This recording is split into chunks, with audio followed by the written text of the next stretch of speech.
శ్రీ మహాగణాధిపతయే నమః శ్రీమాత్రే నమః ఆధాన ఆధ్యాత్మిక వీక్షకులందరికీ శుభాశిస్సులు.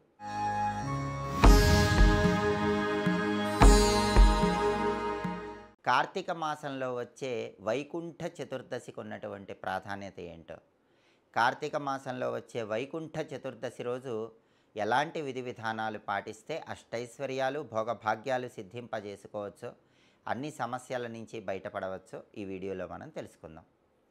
కార్తీక మాసంలో శుక్లపక్షంలో వచ్చే చతుర్దశి తిథిని వైకుంఠ చతుర్దశి అనే పేరుతో పిలుస్తారు. దీనికి వైకుంఠ చతుర్దశి అనే పేరు ఎందుకు వచ్చిందంటే, వైకుంఠంలో ఉన్నటువంటి శ్రీ మహావిష్ణువు స్వయంగా భూలోక సంచారానికి వచ్చి కాశీ క్షేత్రంలో ఉన్నటువంటి కాశీ విశ్వేశ్వరుణ్ణి దర్శనం చేసుకొని మళ్ళీ తిరిగి వైకుంఠానికి వెళతాడు. వైకుంఠంలో ఉన్న విష్ణుమూర్తి భూమి మీద ఉన్న కాశీ క్షేత్రానికి వచ్చి కాశీ విశ్వేశ్వరుణ్ణి దర్శనం చేసుకొని మళ్ళీ వైకుంఠానికి వెళ్ళే రోజు కాబట్టి దీన్ని వైకుంఠ చతుర్దశి అనే పేరుతో పిలుస్తారు. 2025 సంవత్సరంలో ఈ వైకుంఠ చతుర్దశి ఎప్పుడు వచ్చిందంటే నవంబర్ 4వ తేదీ మంగళవారం వచ్చింది. వైకుంఠ చతుర్దశి సందర్భంగా శివకేశవులు ఇద్దరి సంపూర్ణమైన అనుగ్రహం కలగాలంటే శివాలయ ప్రాంగణంలో అందరూ ఖచ్చితంగా దీపదానం చెయ్యాలి. ఒక రాగి ప్రమిద లేదా ఒక ఇత్తడి ప్రమిదలో ఆవు నెయ్యి లేదా నువ్వుల నూనె పోసి ఒత్తులు వేసి దీపాన్ని వెలిగించి ఆ దీపాన్ని దక్షిణతో పాటు ఎవరికైనా దానం ఇవ్వాలి. వైకుంఠ చతుర్దశి రోజు ఇలా రాగి ప్రమిద లేదా ఇత్తడి ప్రమిదలో దీపం వెలిగించి దీపదానం చేస్తే శివకేశవుల సంపూర్ణమైన అనుగ్రహం కలుగుతుంది. ఖచ్చితంగా అందరూ కూడా వైకుంఠ చతుర్దశి రోజు గంధం రాసిన మారేడు దళాలతో శివుణ్ణి పూజించండి. అలా పూజించేటప్పుడు కూడా ఓం కాశీ విశ్వేశ్వరాయ నమః అనే మంత్రాన్ని వీలైనన్ని సార్లు చదువుతూ గంధం రాసిన మారేడు దళాలతో పూజించండి. దీనివల్ల శివకేశవులు ఇద్దరి సంపూర్ణమైన అనుగ్రహం కలుగుతుంది. అలాగే ఈ వైకుంఠ చతుర్దశికి ఉన్నటువంటి ఇంకొక ప్రత్యేకత ఏంటంటే, వైకుంఠ చతుర్దశి రోజు అదృశ్య రూపంలో శివపార్వతులిద్దరూ కూడా నందీశ్వరుడి మీద కూర్చొని మొత్తం భూలోక సంచారం చేస్తారు. అది వైకుంఠ చతుర్దశికి ఉన్నటువంటి ఇంకొక ప్రత్యేకత. అలా నందీశ్వరుడి మీద కూర్చొని శివపార్వతులిద్దరూ కూడా భూలోక సంచారం చేసే అద్భుతమైన రోజు కాబట్టి ధర్మశాస్త్ర గ్రంథాల ప్రకారం ఎవరైనా సరే శివలింగానికి ఆవు పెరుగుతో అభిషేకం చేసి దధ్యోజనం నైవేద్యంగా సమర్పించినట్లయితే 1000 కపిల గోవులను దానం చేసిన అద్భుతమైన ఫలితం కలుగుతుంది.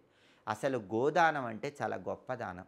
ఒక్క గోవును దానం చేయటం అంటే జీవితంలో కొన్ని వేల పాపాలన్నీ కూడా పటాపంచలైపోతాయి. అలాంటిది గోవుల్లో కూడా కపిల గోవు చాలా శ్రేష్టం. అందుకే ఎప్పుడైనా కపిల గోవుకు పూజ చేసినా, కపిల గోవుకు ప్రదక్షిణాలు చేసినా మామూలు గోపూజ కంటే కొన్ని వేల రెట్లు ఎక్కువ ఫలితం వస్తుంది. అలాంటిది 1000 కపిల గోవులను ఏకకాలంలో దానం చేసి జన్మాంతర పాపాలన్నీ పోగొట్టుకున్న ఫలితం రావాలంటే వైకుంఠ చతుర్దశి రోజు ఆవు పెరుగుతో శివుడికి అభిషేకం చేసి దధ్యోజనం నైవేద్యం పెట్టి దాన్ని అందరికీ పంచిపెట్టాలి.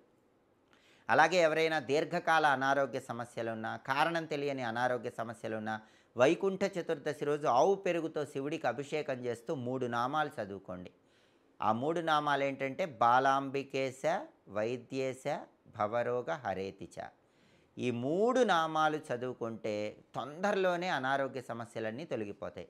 అలాగే నవగ్రహాలు ఏకకాలంలో అనుకూలించాలంటే వైకుంఠ చతుర్దశి రోజు 3ంటిని తప్పకుండా దానం ఇవ్వాలి. ఆ 3 ఏంటంటే కందులు, పెసలు, శనగలు.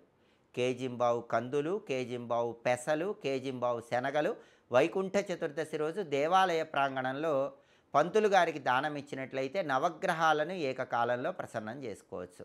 అలాగే తీవ్రమైన అప్పుల సమస్యలు ఉన్నవాళ్ళు, కోట్ల మొత్తంలో అప్పులు ఉన్నవాళ్ళు ఆ అప్పుల నుంచి తొందరగా బయటపడటానికి, ముండి బాకీలు తొందరగా వసూలు కావటానికి, ఆదాయ మార్గాలు పెరగటానికి, ఖర్చులు తగ్గటానికి వైకుంఠ చతుర్దశి రోజు శివుడికి ప్రత్యేకమైన అర్ఘ్యము విడిచిపెట్టాలి. ఆ అర్ఘ్యము ఎలా విడిచిపెట్టాలంటే శివాలయ ప్రాంగణంలో కానీ మీ ఇంట్లో కానీ శివుణ్ణి దర్శనం చేసుకొని శివపూజ చేశాక ఒక రాగి పాత్రలో నీళ్లు తీసుకోండి. ఆ నీళ్లలో కొన్ని మందార పూలు, కొన్ని జిల్లేడు పూలు, కొన్ని గన్నేరు పూలు కలపండి. ఇంకా వీలైతే ఒక పారిజాత పుష్పం కూడా వేస్తే చాలా మంచిది. అయితే పారిజాత పుష్పాలు తొందరగా అందరికీ దొరకవు. కాబట్టి పారిజాత పుష్పం దొరక్కపోయినా మందార పూలు, గన్నేరు పూలు, జిల్లేడు పూలు రాగి పాత్రలో ఉన్న నీళ్ళల్లో కలిపి ఆ నీళ్లు శివుడి దగ్గర 3 సార్లు విడిచిపెడుతూ అర్ఘ్యం ఇవ్వండి. ఇంట్లో అయితే ఒక పళ్ళెం ఉంచి ఆ పళ్ళెంలోనే శివుడి దగ్గర ఆ నీళ్లు విడిచిపెట్టి ఆ తర్వాత పళ్ళెంలో విడిచిపెట్టిన నీళ్లు ఎక్కడైనా మొక్క మొదట్లో, చెట్టు మొదట్లో పోయండి. శివాలయ ప్రాంగణంలో అయితే ఎక్కడైనా సరే శివాలయ ప్రాంగణంలో ఈ పుష్పాలు కలిపిన నీళ్లు అర్ఘ్యంలాగా లేదా తర్పణంలాగా శివుణ్ణి స్మరించుకుంటూ విడిచిపెట్టండి. దీనివల్ల తీవ్రమైన రుణ బాధల నుంచి సులభంగా బయటపడవచ్చు. అప్పుల సమస్యల నుంచి బయటపడటానికి ఇది వైకుంఠ చతుర్దశి రోజు పాటించే ప్రత్యేకమైన విధి విధానమని ధర్మశాస్త్ర గ్రంథాలన్నీ కూడా తెలియజేస్తున్నాయి. కాబట్టి చాలా శక్తివంతమైన రోజు కార్తీక శుక్ల చతుర్దశి.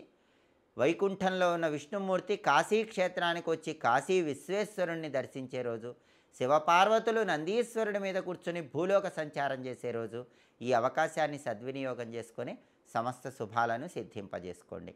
ఇంకా ఇలాంటి ఆసక్తికరమైన విశేషాంశాలు తెలుసుకోవాలంటే ఆధాన ఆధ్యాత్మిక ఛానల్ని తప్పకుండా సబ్స్క్రైబ్ చేసుకోండి. సర్వే జనాః సుఖినో భవంతు. స్వస్తి.